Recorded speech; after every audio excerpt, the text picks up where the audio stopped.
Welcome to Lunch with Legacy Leaders, a weekly talk show with local and national thought leaders discussing issues impacting the Black community. Now introducing our host, Miss Ann Marie Sorrell. Good afternoon and welcome to Lunch with Legacy Leaders. I'm your host, Ann Marie Sorrell, President and CEO of the Mosaic Group. Today, I am so excited about our broadcast because I'm going to be joined by no special guest to you all, special guest from me. But before we get started with our broadcast, I want to thank our sponsors for making the broadcast possible. I want to thank Demings and Dover Accident Attorneys, as well as AARP, the Florida Lottery, FAMU Mary, and all of us research program at the University of Miami. So today I have the honor of being joined by Crist Norwood, who is no stranger to many of you because Crist has hosted Lunch with Legacy Leaders. And so to have us on the same platform together today is just absolutely amazing. Welcome, Crist. Hello, how are you? And welcome to all that are joining us today. Absolutely. So, Crist, I don't think anyone's seen both of us on screen together. Yeah. But we've both been covering so many issues that impact our community. And particularly lately, we've both been covering the politics of South Florida and the state. And so hopefully everyone knows, and hopefully everyone voted that could vote, that we just wrapped up a primary election. Man, just give me your immediate thoughts. Before we kick it off and go into specific races, what do you think about this past primary this past Tuesday? Well, I think that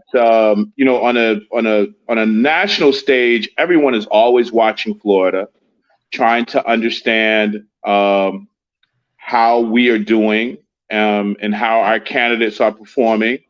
I think there's a couple of alarming things.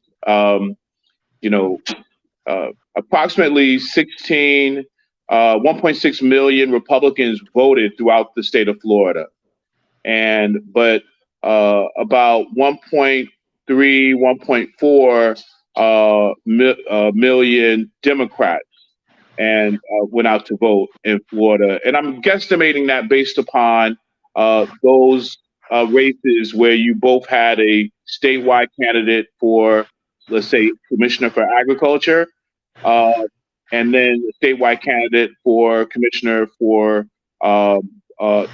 Agriculture on the Republican side. And so the Republican side, that race generated 1.6 million voters. On the Democratic side for agriculture, it generated 1.3. And why do I choose that race? Because a lot of times, just like in local judicial races, people vote for the big issues and sometimes they don't vote for the other races. So the numbers for a governor are going to be different, higher, but these are the races where you can really tell those people who are really interested. Not to say that other people are not really interested, go to the poll, but you really sort of get a bifurcated kind of look at the strength.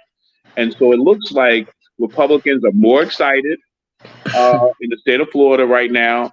And as you know, our governor's race has historically been decided by very small margins.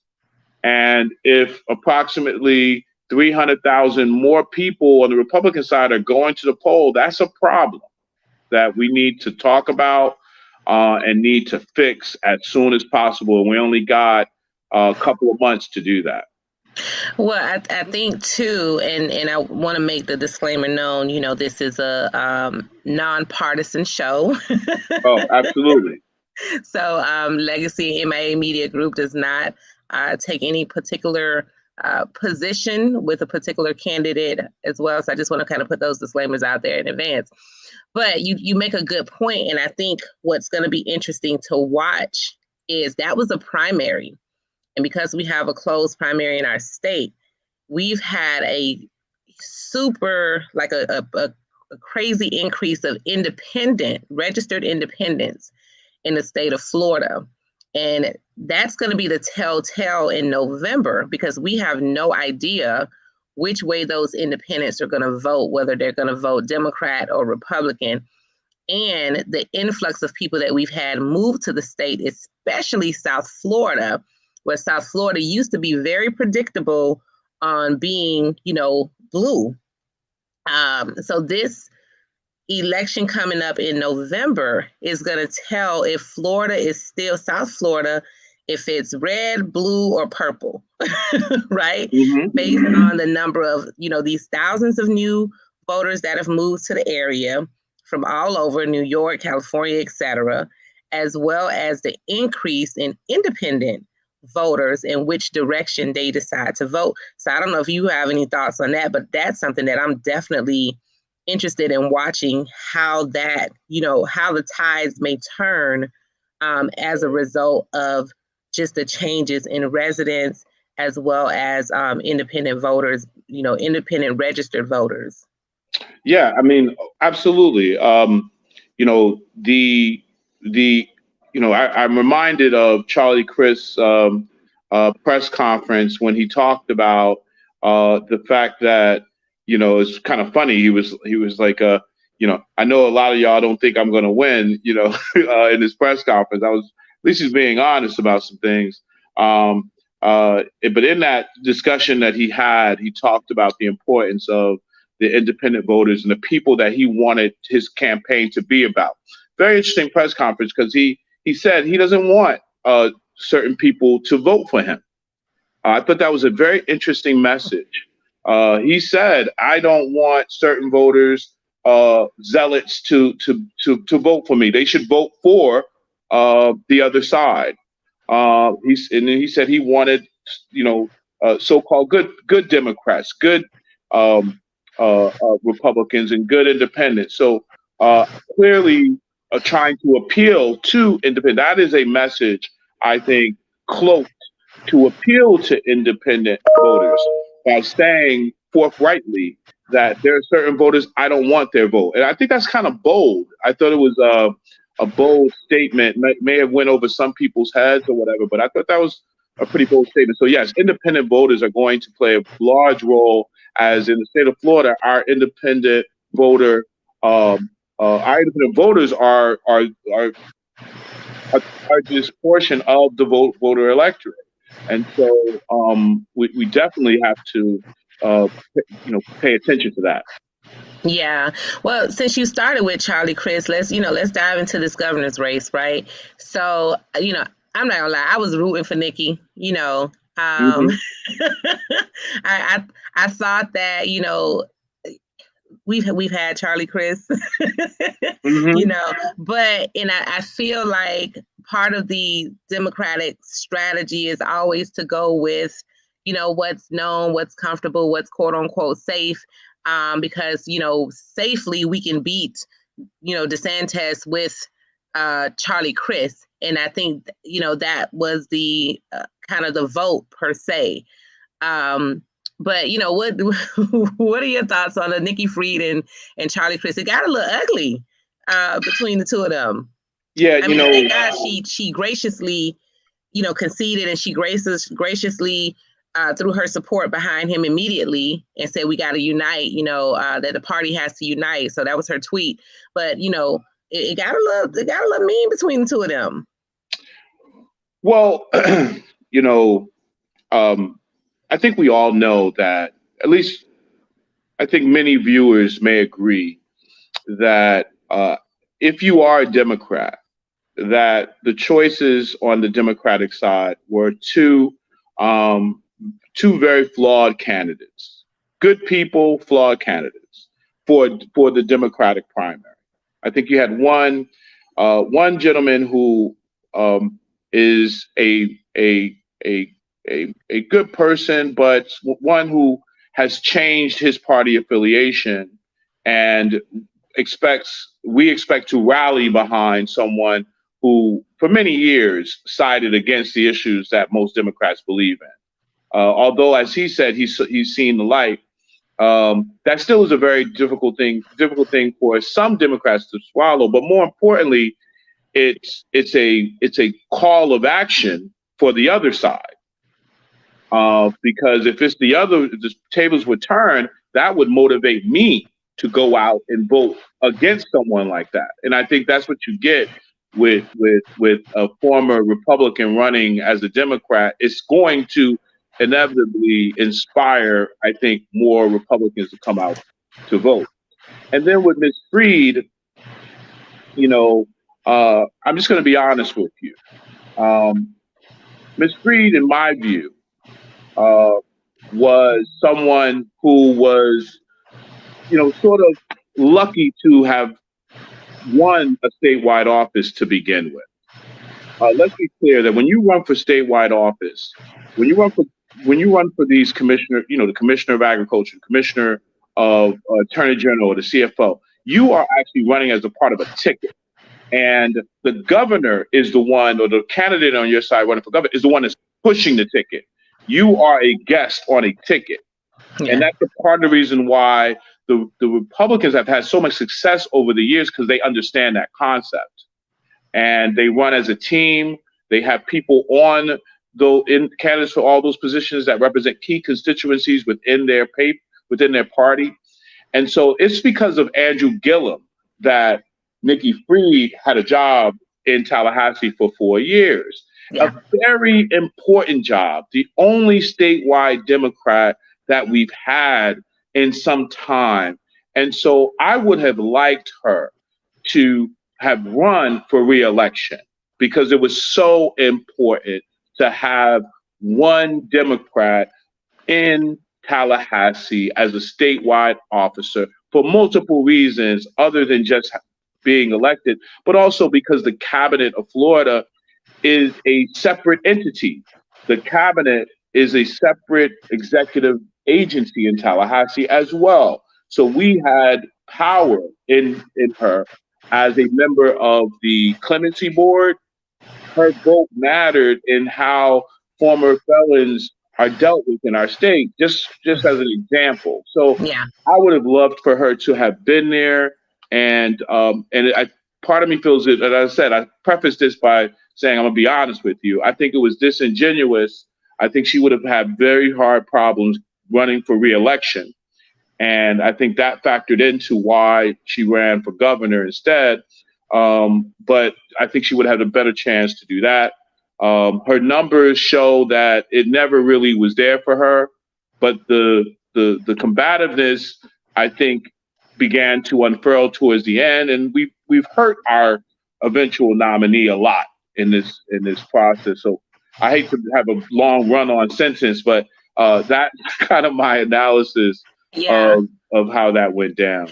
Yeah, that's what I'm saying. I think they beat each other up pretty bad, which will come back and it's already coming back. Like it's already, like, even when she made the concession tweet and people was like, well, weren't you this person that said that? Or, so it's already going to come back, but we know that that's a part of politics. But, going into, so she's pretty much done for now. Mm-hmm. I think she did make a name statewide. I do agree with you, because she was on that ticket and she rode that Andrew Gillum ticket, till the wheels fell off. And she was at a lot of his rallies and events and things like that. So I get that. I think the other challenge, and we'll get off of the governor's race in a minute, but I don't think they had a strong presence on the ground. Neither Charlie Crist or Nikki Freed. None of them really got anybody excited about this primary for governor. There are people who was like, who's running and who's Nikki, or who's Nikki Nicole. I mean, so Charlie Crist had a household name, of course. So I think that was in his favor, but especially in our community, they were almost like ghosts for the most part. Like literally, I think I saw them show up at like the last 30 to 60 days is when I started seeing Charlie Crist and Nikki Freed anywhere. Especially here in South Florida, especially in the Black community, right? So I think that was a misstep for both campaigns as well. So I would agree with you, but I would argue that for Charlie Crist, where money is going to be an issue for his campaign. I mean, I think last count, Ron DeSantis has about $30-something million, just waiting to be unleashed in so many different ways. And so for Charlie, I think it was I think that he was trying to conserve a primary in which he felt like he was going to win by default, and so that's why I don't think you saw a lot of traction on the ground. But I agree, I don't believe there was a lot of traction on the ground. Yeah. And therefore not a lot of excitement going into these next few months. So exactly. Well, I hope that changes to get this election a little excited for November. So going into Commissioner of Agriculture, now that was an interesting election. We have Miss Dr. Naomi Bloomer, who won the nomination. Yeah. She had some challenges at the end. This is all very interesting because, as I mentioned before, I think her name is pronounced Bloomer. I think. Bloomer. This is very interesting. Like, this cycle has been so interesting on so multiple levels, and I know we're going to get into some local races because I have a lot to talk about there. Yes. More local races, but the blunder that was made, I think, with her campaign. Well, I guess it's not really a blunder with her campaign. This was things that had were revealed about her thoughts prior to the campaign. But by the time that was known and put out there for people to look at and see and make their own decisions, I think she had that was right at that moment where she was kind of consolidating support for her, at least in South Florida.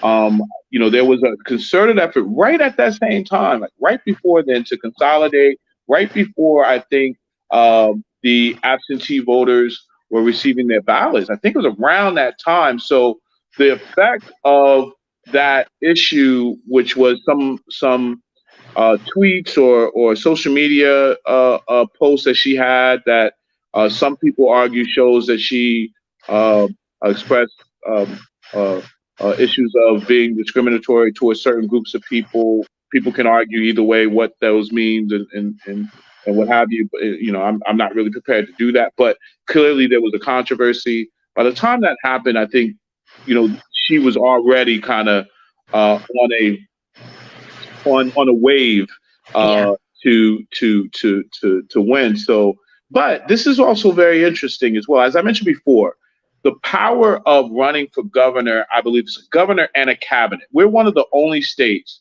in the United States that have independently elected officers in our state. A lot of states, the Attorney General is appointed. A lot of states, the Commissioner of Agriculture is appointed. We have 4 different statewide elected executives. And of course, a lot of the power rests in the governor's office, but the CFO has independent authority on areas and agencies, the Commissioner of Agriculture and the Attorney General, obviously. And so the fact that we have 2 Black women who both won the nomination for their respective statewide executive commission seats is very interesting. So you have Miss Ayala, the state attorney in the Orlando area, who won the Democratic primary for Attorney General, and you have Miss Bloomer, or Dr. Bloomer, who won the Commissioner for Agriculture seat. And so this is very interesting. Yeah. Yeah, very. And I think these would probably be, if I'm not mistaken, the first for Black women in either of these seats, for either of these nominations. Yeah, 2. I mean, we're from 0 to 2. Listen, I wonder if the party saw that coming, because that's always the other thing too, is now the party has a responsibility to rally behind these 2 Black women.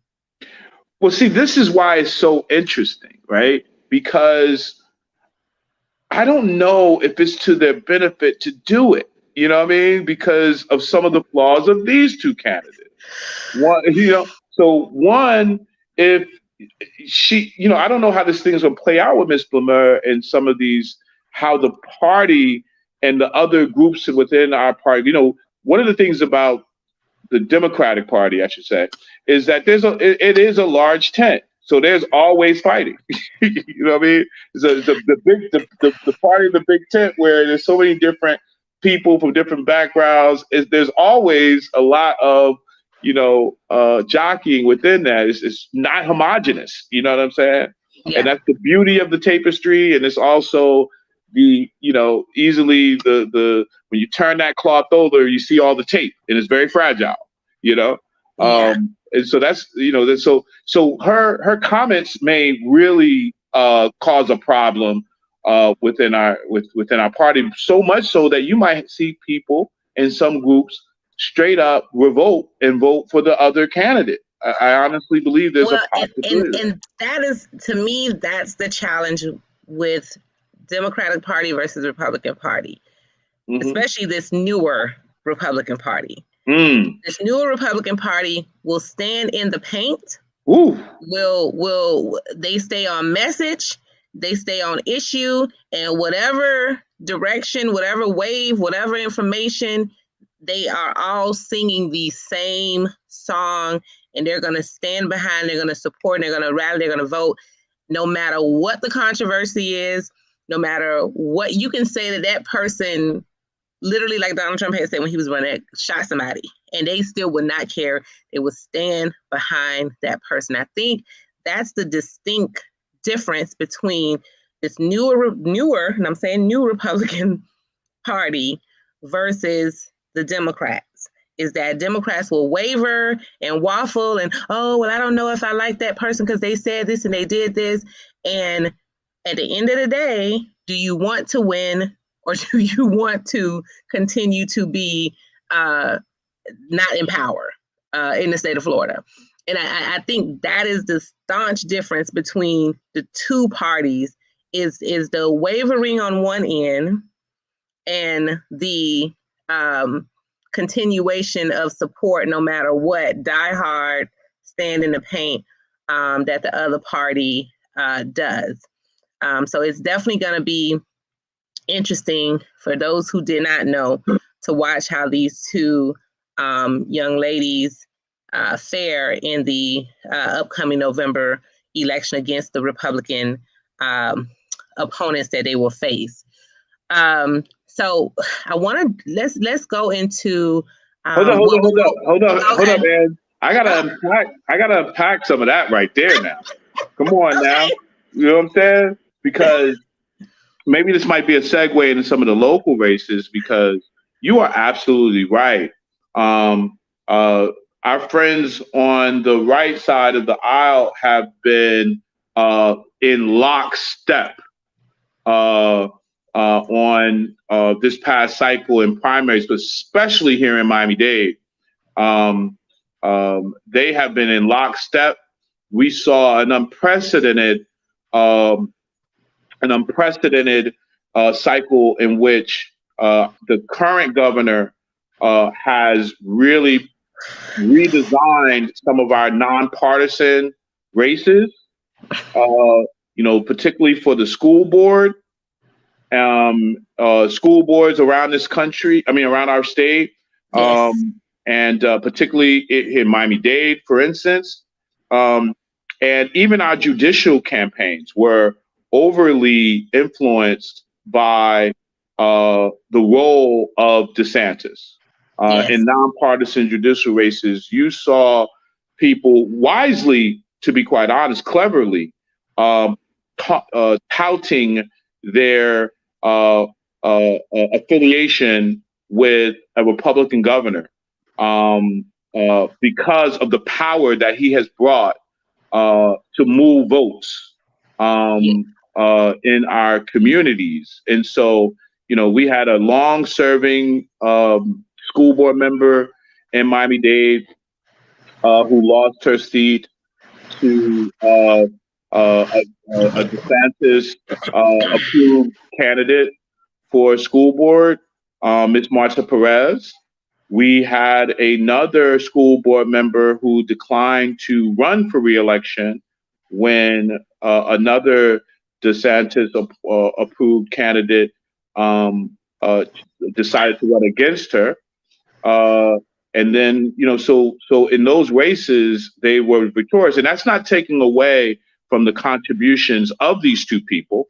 These two people, as I know them, are committed people who are willing to serve and perhaps would have been great candidates without that, but clearly were even better candidates with that. And then, like I said, we've had judicial races in Dade County in particular. There were 7 seats for judge, up 14 candidates. Several of these candidates were appointed by DeSantis in the past few years, and they touted that in communities where it mattered that DeSantis appointed them. And so, this was unprecedented, I believe, and DeSantis not having a serious challenger in November attributed it to his having the free time to do this. Right. Yeah. It was very unprecedented, but it was around the state. I forget what was it, Hillsborough? It was another county. 4 of their school board seats, 4 was overturned with DeSantis backed people. 4. So the school systems definitely were under attack by the governor, as we know. And the party made no qualms about making sure every school board seat in this state that was available, that they had a party-backed, DeSantis-backed person, or at least a party-backed person. And again, they were in lockstep with their messaging. The whole parental rights messaging was a big piece of that. So, and they were all singing the same song. So I think the Democrats prevailed in Palm Beach County, or what should I say, the Democratic candidates, even though it's a non-party race. The incumbents prevailed. However, there was an open seat that there's now runoff for. But the left person that they put in that race didn't win. But he did split some votes between the two lead people. But at the end of the day, that same song that was being sung with other school district races, the person that was in the middle was singing that same tune. So it's very strategic. I've been saying that the Republican Party is not playing checkers, Democrats. They're making chess moves on all levels. Oh yeah, I listen, the 2 school board members that remember, this only work for us, as the way I see it. This works effectively in communities that have large Republican voters. And so in our school board races that did not have large Republican voters, this was not an option for them to do these sort of things. But their influence on nonpartisan races is something that we need to watch for the future, and we need to hold those people who are running for nonpartisan races. We need to hold them accountable when they are utilizing partisan tactics.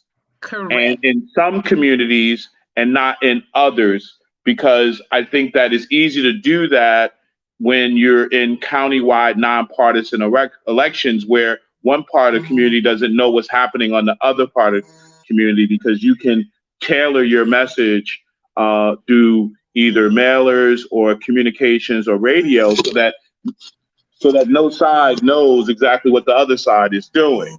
One other caveat to that I think we need to discuss is, in these races in South Florida, where was the defense of these people? because they were. It's not just that they're getting the endorsement of these DeSantis approved candidates. They were getting money and resources. Where the other, the candidates who made these votes that on masking and things of that nature that brought on the ire of the DeSantis supporters, where was their defense? Where was the money and resources to them? It was not there. It wasn't there. It wasn't there. Yeah. Yeah, it's as if it was it's as if it was like some type of sneak attack that the other side just didn't know about or something. Like there was no defense mechanism. These folks had offense all the way around. And I think there's definitely some lessons to be learned for November. And again, like you said, because it can be hidden through the nonpartisan veil, because even with the judicial race, technically, there's certain regulations of how you run in a judicial race and what you can say and where you can go and who you can be affiliated with and all of that. So for these judicial candidates to be able to utilize, and okay, yeah, you're appointed by the governor, but it is a Republican governor with specific stances that are very controversial. So that's interesting for sure. It benefits incumbents as well, because only one side can say that if they were appointed, that they were appointed by a governor. Only one side can say that. You know what I'm saying? Exactly. So it empowers that. But let's be clear. I think it was anticipated. I think that this would happen on some level. They announced that they were going to go. The governor was very clear. I'm going after school board members who voted for extended masking periods, who questioned my parental bill of rights. He was very clear, very loud about that. And I want to place the onus on those entities that fought publicly against them. But when it came to the politics of elections, they were not there. And you would expect institutions like our teachers' unions, who were very adamant about protecting the teachers in the classroom by some of the extended masking periods that we had, and many of the other things that the DeSantis supporters did not like. Where were our teachers' unions in defending some of these people? Where was the resources? Not just an endorsement. Where were the resources? Where were the mailers? We had board members down here that was getting 10, 11 negative mailers. And mailers aren't cheap at all. No, they're probably not. One of the most expensive campaign expenses. And correct. So who was funding that? Who was funding that? Who are these PACs? Who's funding these PACs? Right. More importantly, where are the PACs on the other side? As well. Yeah.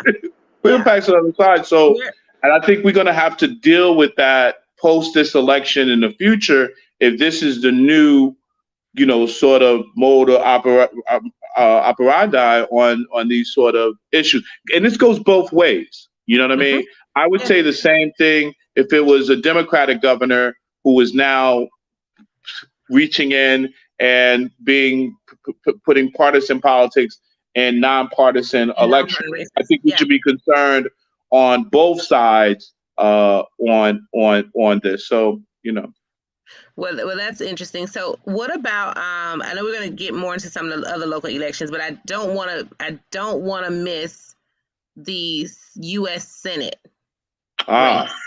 I don't want to miss that, because that is going to be a very interesting race between Val Demings and Congresswoman Val Demings and Senator Marco Rubio. Woo! Well, we know that she definitely won by landslide in the primary. Yeah. So, but she's going to have a serious fight. She's going to be up against a serious fight for this November election. Yes, and again, Val Demings, a very astute a politician, one who had some, someone who is just a strong personality, as you see in her commercials now that's been airing. A former police officer, former police chief from that I-4 corridor, very attractive candidate for statewide office, has executive experience as a police chief. I mean, in most communities, most governments, fire and police are going to make up over, half the budgets of any municipality. So she has executive experience. Her husband just so happens to be the mayor of Orange County, a countywide elected position. And so you have a very attractive candidate running against. So people may differ in my analysis, but also another very attractive candidate, Mr. Marco Rubio, who has served as the Speaker of the Florida House, has been a darling of the Republican Party for many years, except when he was running against Trump for president. But remember, after he ran against Donald Trump for president, and he was committed to running for president, and not necessarily running for re-election, he swooped back in and ran for re-election and won. And so took it from who was it? Patrick Murphy? I think so. Patrick Murphy. Mm-hmm. Yeah, I think so. And so, but let's be clear. DeSantis is the top of this ticket. Yeah. And so Marco will be riding the DeSantis, what I believe will be coattail in this. And so again, who's at the top of our ticket? Val needs help.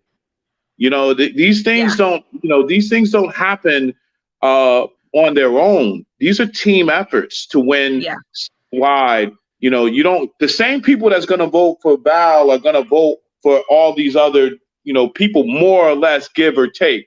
And so it has to be a strong ticket from the top to the bottom in order for all of them to have a chance to get elected.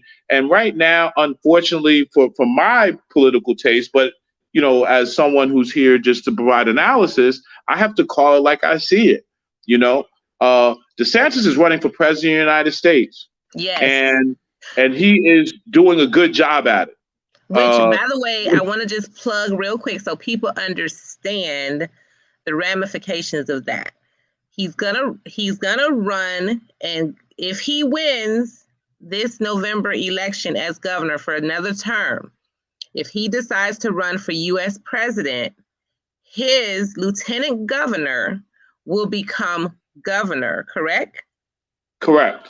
So that means that we have to also pay close attention about if he's keeping his lieutenant governor or if he gets another lieutenant governor. But whoever the lieutenant governor is has the potential to become governor. And once they're an incumbent for 2 years, then they have another potential to run as governor. So you have to watch not just the short term, but the long term effects of this decision and this upcoming election in November.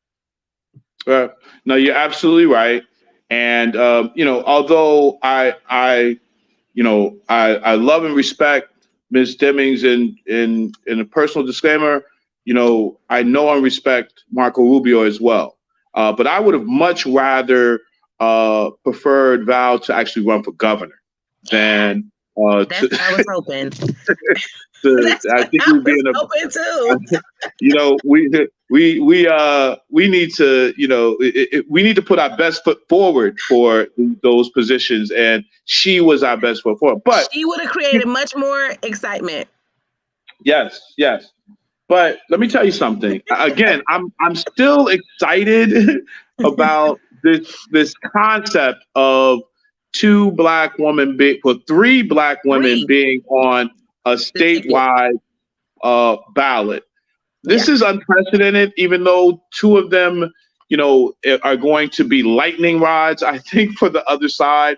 I say that because Ayala, of course, notoriously, and in my view, very rightfully decided to question prosecuting people for the death penalty in her jurisdiction, and therefore was a call for her to, essentially resign because she wouldn't, she pledged to look differently at death penalty cases in her jurisdiction, so much so that it was questionable whether she could be reelected in her own seat, and did not seek reelection, but then thought election as Attorney General. That is going to be a lightning rod as she runs for Attorney General in a general election, especially with the.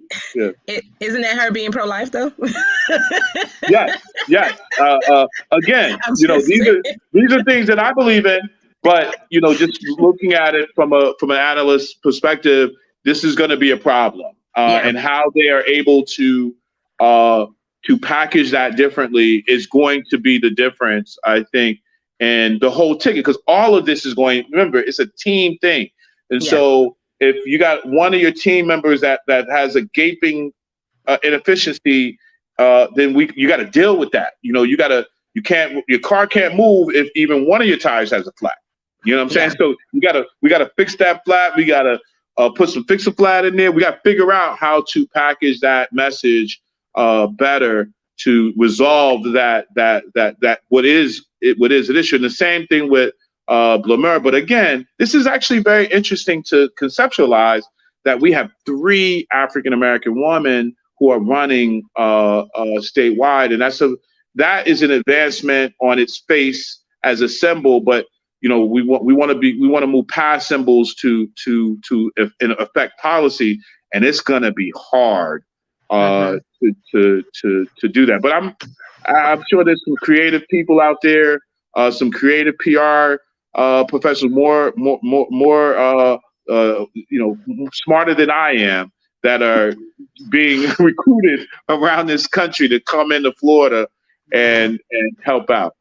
Yeah, well, that they're gonna need it. They're gonna need it, and I think the message from today was making sure that if the Democrats are out there listening, be lockstep with your party, stay on message, stand in the paint, because the other side is gonna do that regardless of what controversy their candidates have. They're gonna take it. They're gonna ride it all the way home. It don't matter. They're going to still stand behind their candidate.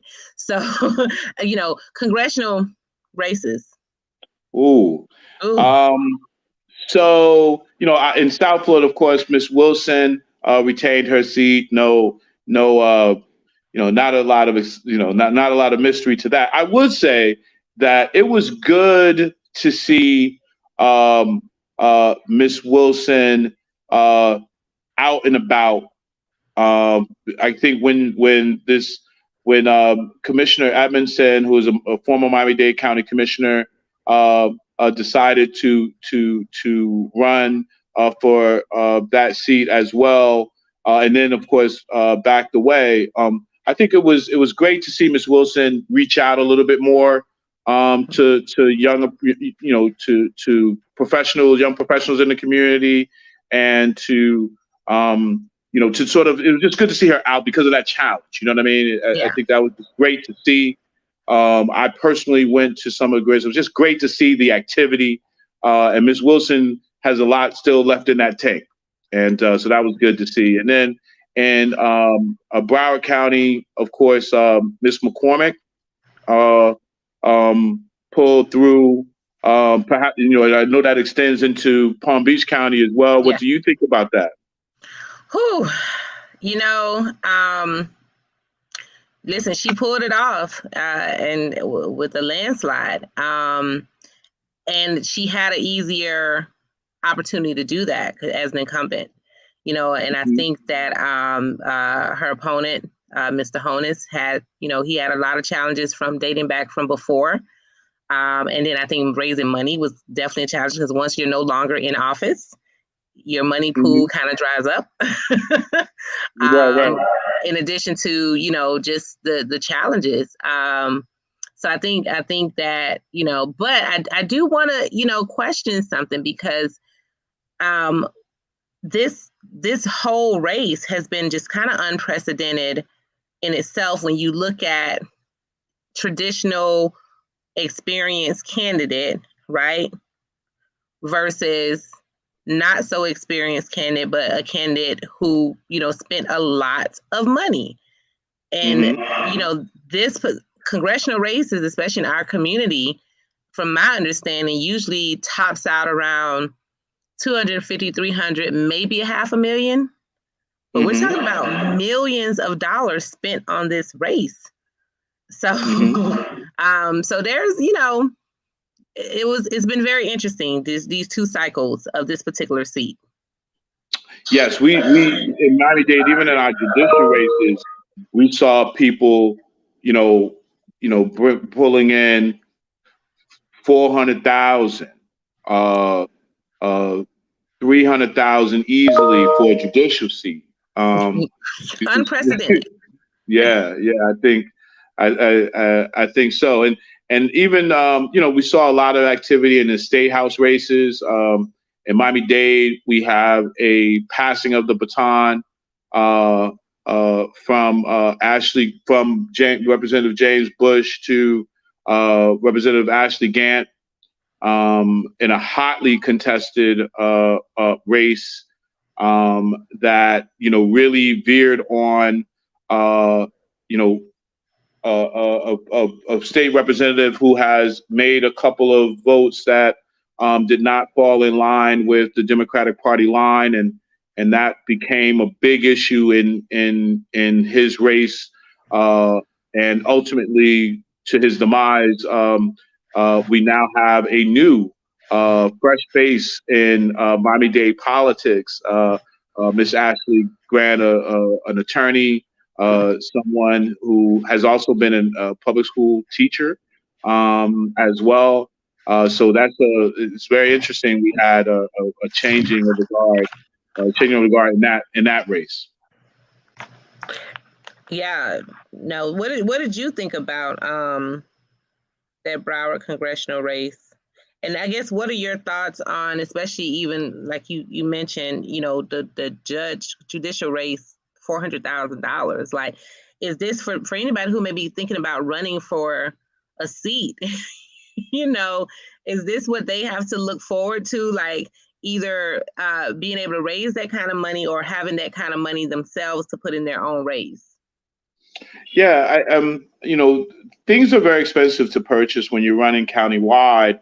And now let me be clear. There are some races that you had people who raised 75, 80,000 and were victorious.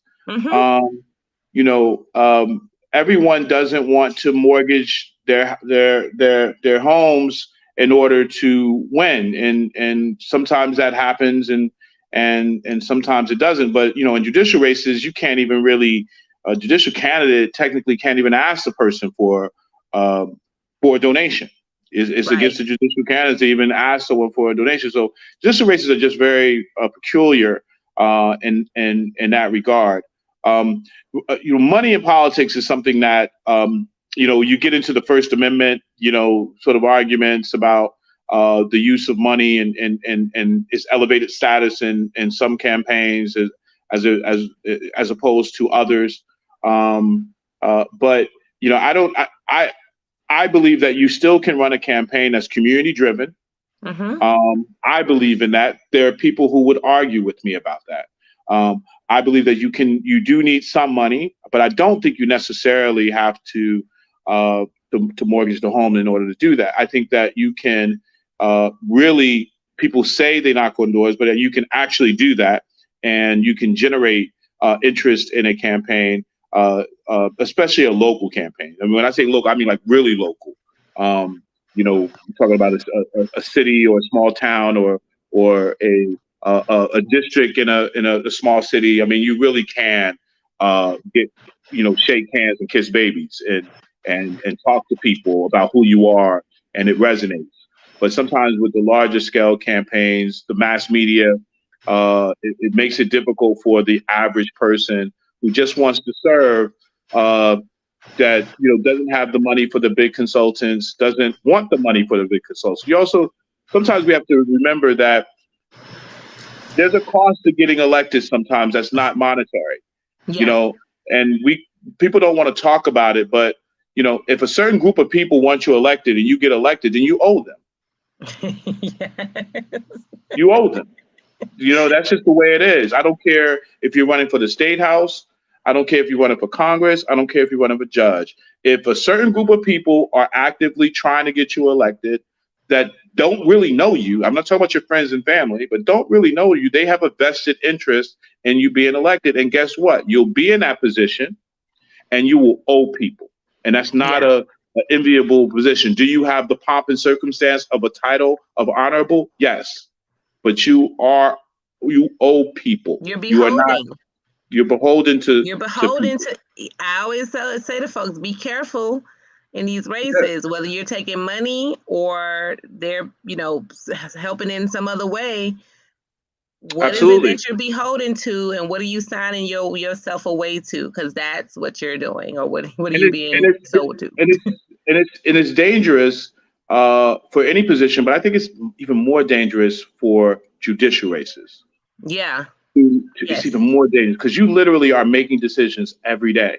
Every day. You're supposed to be the non-biased, neutral for everybody. And I mean this sincerely. If you are, even if it's the police who have helped you get in, even if it's the defense bar or the probate bar or the family law bar, whatever it is, you owe them. If it's DeSantis, you owe. If you ran on that sort of vibe, then you owe them. Whether it's a particular ethnic group, whatever they are, a particular interest. We have this big fight in Miami-Dade between the Family Christian Coalition and Save Dade. So if you believe in your heart that these people helped you or really really are the reason why you're there, you're beholden to them. And so I think that's a problem. But I still believe that you can run a community-driven campaign. And if you want to do that, then you will have to risk losing. Yeah. But if you win free and clear, able to have your own sense of independence and not owing nobody nothing. And when you do that, people know. Yeah, and really be able to be your own voice. And I think that's the biggest thing.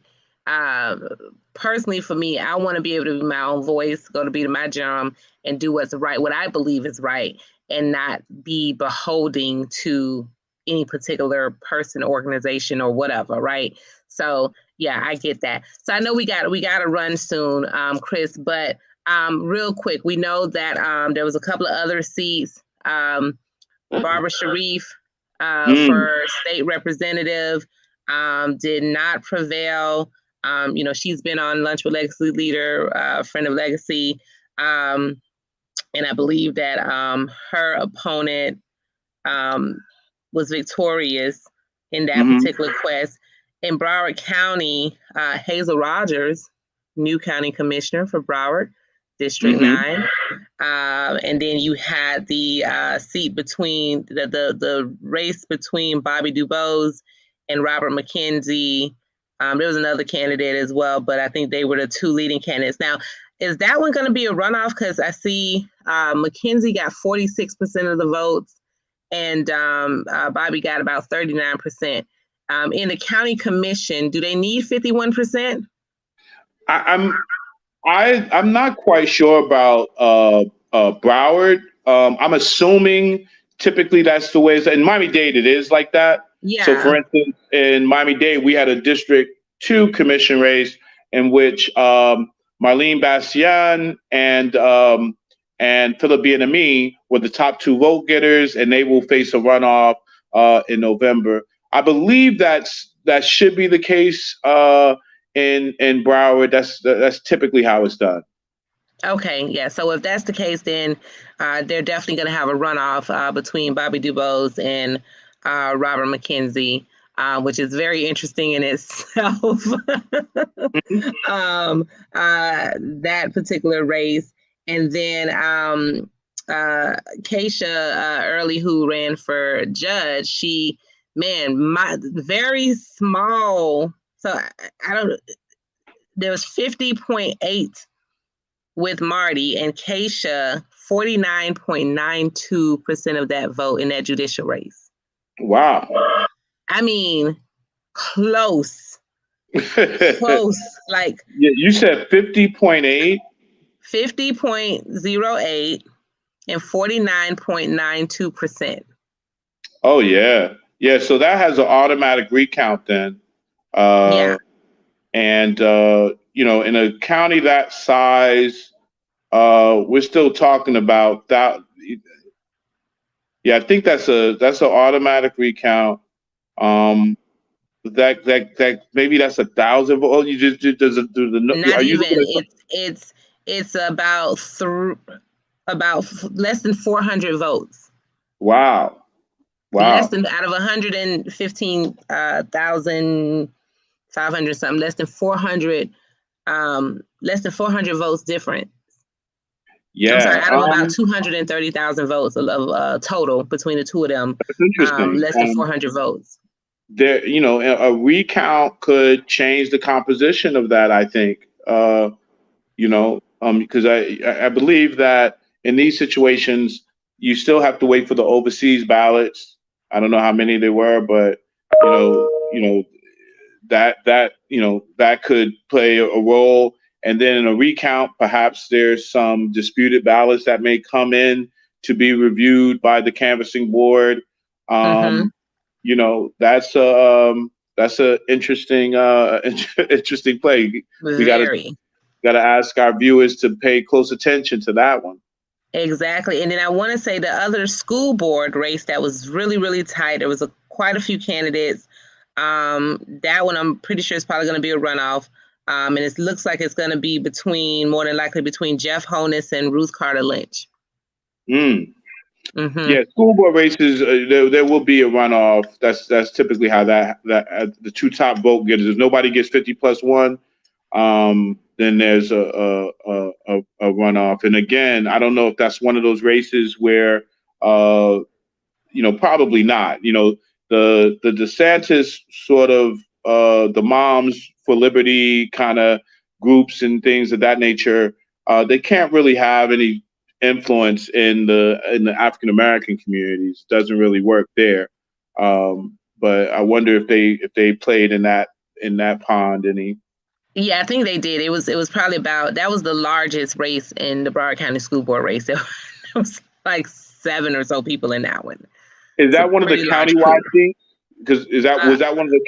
I think in Broward, don't they have a mix? Like some they have an at-large, but that wasn't an at-large one. Oh, okay, all right. Yeah, no, that was a specific district. Yeah, and then for Palm Beach, we had looks like DeAndre Poole prevailed as the port commissioner. So he'll be the new port commissioner. Unfortunately, Koya, she was running for judicial seat. We had her on Legacy. She did not win her seat, win that race. How was the? Do you know the percentage? Yeah, it was her opponent got 64% and she got 35.94. Okay. Yeah. And then Marcia Andrews, she managed. She's an incumbent for school board member District 6. So she had a tough race, but she managed to inch out a win there. And then the runoff that's going to be interesting is between Edwin Ferguson and Corey Smith. And there's about a 300 or so vote difference there. Okay. Well, disclaimer, Corey Smith is a friend. I actually am a contributor to his campaign. So a disclaimer there, but I will say this, school board races are very important. I hope our viewers really take the opportunity to look at both of the candidates and match that with what they expect their school board to do. Yeah, no, and full disclaimer as well, he's a friend, but I'm also I'm also a campaign consultant for him, so I have to also, disclose that. But So, that's going to be an interesting race. Of course, as consultant, I'm in it to win it. But it'll be a interesting race to watch in November. So, I think Chris, we covered as much as we could in this hour with you all.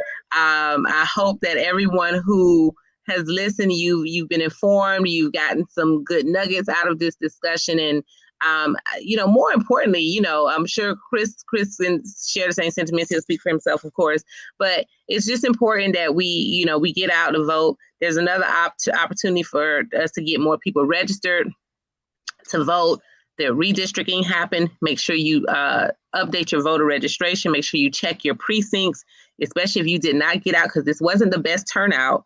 It was a low voter turnout. Can we touch on that just for 2 seconds? Yes, for sure. In Dade County, we had a 19% voter turnout.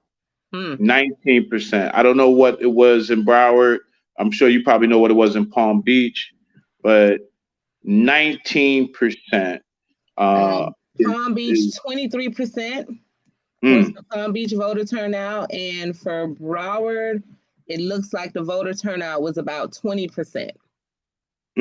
So very low. And just so that everyone knows, when we say voter turnout, what we're saying is that in Dade County, Broward, it was 19, 20 in Broward, 23 in Palm Beach, averaging about 20%, let's just say round number. That means 20% of the registered voters actually went to vote. Yeah. And I know in Dade County, let me just paint this picture, give a visual to our listeners and watchers. If you had 100 people in a room, 40 of them are not registered to vote.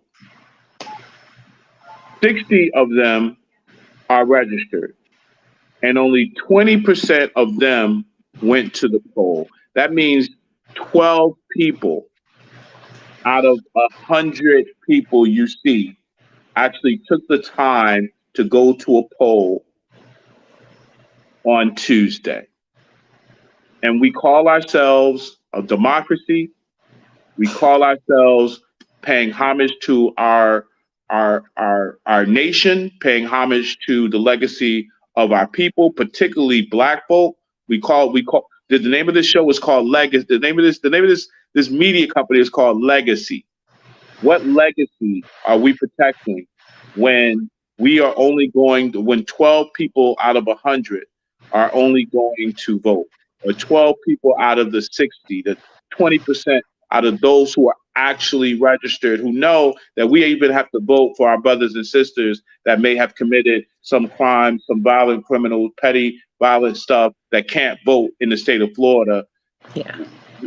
We have to do better.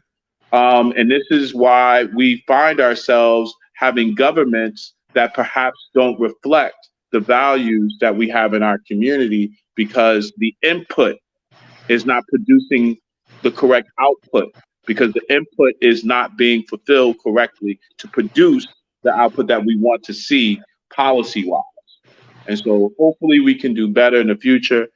I would love to see Legacy really lead an effort on all its platforms, perhaps in November, to really get out the vote in our Black community, because it's just needed. And with a particular focus on primaries, maybe in the next cycle in 2 years. And maybe that's something we can plan on, develop something around, because we need to be in the 40%. You know what I'm saying? This thing of people coming out to vote in November every 4 years is ignorant. Right. Because there's so much more at stake. I mean, we didn't get to go deeply as we wish we could into local elections, but it starts local. Everyone must know that these decisions that local people and bodies make, whether it's your school, if you have children or grandchildren, nieces, nephews, they're in the school systems, whether it's your county commissioners, we had, county commission races and seats that were open. this is money they're spending on everything from your water to your fire to roads to just other county services, right? And then your state representatives, they're going to fight to bring back money to your county, to your cities, right? To bring back resources, to fight laws that may be discriminatory, or to create laws that are going to be better for the advancement of our communities. These races are just as, if not more important than your congressional, your gubernatorial, as well as your Senate and your presidencies. Those are important races, but local races you have to pay attention to. All elections have rewards and consequences, and sometimes the consequences outweigh the rewards. So it's important that we get out and vote and bring somebody with you and spread the word. Let's get excited about the democracy that we live in. There are people in other countries that die to vote for their leaders. Absolutely. And it's, I don't want to beat the drum any harder, but it's just, when you know that, only 20% of the voters are going out to vote. As a consultant for campaigns, and I too work on campaigns as well, that literally means you can disregard swaths of people. It literally means it forces you as a consultant to focus on such a narrow group of people. It forces you to. You're not going to spend money trying to communicate with people who are not going to vote. And so those who do vote, you need to communicate a message for them. And so you literally have to know what they want and tailor a message for them. That does not mean that they represent the overall will of the people. But if this is what democracy is, if the people are not voting, then the people who are the ones that the government is going to more or less reflect. And so if you see your local government and you see that you have, rightfully so, robust senior services, but you don't see any youth services at the same level, guess what? It's because their elderly are voting at very high numbers. If you see in your community that maybe you feel as though your community is being over-policed, maybe that's because those people who really love police are the ones that are voting. If you think that your community is not receiving the proper environmental or parks and recreation, it may be because the people who are voting are not necessarily that concerned with that. All government officials want to maintain their position, whether you're Democrat, Republican, or Independent. Exactly. You want to stay in office, and we have a system that requires them to respond to. It's called voting. So we don't have a monarchy. You don't get to stay in office for lifetime appointments based upon hereditary titles, And so government respond to voters. And when we learn that a little bit better, we won't be able to say, oh, I don't know why the government is doing this, the government is doing that. Things will get a little bit better. So that's my soapbox for you, and that's my final statement, Ann Marie. Chris, I love it. This has been such a great segment with you. Stay with me before we go. Of course, we got to do some quick announcements. But before I go into announcements, again, please check your voter registration status, right? Make sure you know where to go vote. It's time now where you can request a vote by mail ballot for the November election if you haven't already done so. Make sure you get others around you registered to vote for this upcoming election. And more importantly, go to your supervised elections website, learn about the candidates that are on the November ballot, right? Learn about those candidates. You heard from us today, some that are moving forward on the November election. in the various communities and, of course, the statewide elections. But go learn who they are and then go do your own research. Google them, understand their stances, get an insight on their history and what they've done in the past, and make your informed decision that way, whether you're Republican, Democrat, or independent. Make an informed decision based on the issues and the candidates and their track records, and also what you also believe they will bring to our community and to the things that are important to you and your family. So get out, vote, exercise that right, participate in our democracy that we are fighting so hard to keep every single day. It's so important, guys. So that's my soapbox. Of course, we want to close out by thanking our sponsors again, the Mesman and Dover Accident Attorneys, FAMU Mary, AARP, the Florida Lottery, and All of Us Research Center at University of Miami, as well as make sure that you check out our current issues where we are celebrating and honoring our 40 leaders under 40 throughout South Florida. So make sure you check that out at MIA Media Group. That's MIAmediagrp.com. And of course, I would be remiss if I didn't talk about our other shows. We have something for everyone. So be sure to tune in on Mondays to The Business of Black Business at 1 p.m. with Jay Reynolds. Tuesday, My Money, Your Money at 7 p.m. with Bridgette Lumpkins. Wednesday is Soul at 7 p.m. with Nikki Jellin. Thursdays, of course, Lunch with Legacy Leaders with yours truly or Chris Norwood. And Flavor of South Florida at 7 p.m. with Chef Ryrie. And of course, on Fridays, we can't forget about your health. So Black Health with Dr. Michelle Kerwin. So thank you again. Enjoy this afternoon and be sure to share this video. Someone out there can use this information. Thank you again, Chris. It's been a pleasure. And thank you all for tuning in. Have a great day. All right.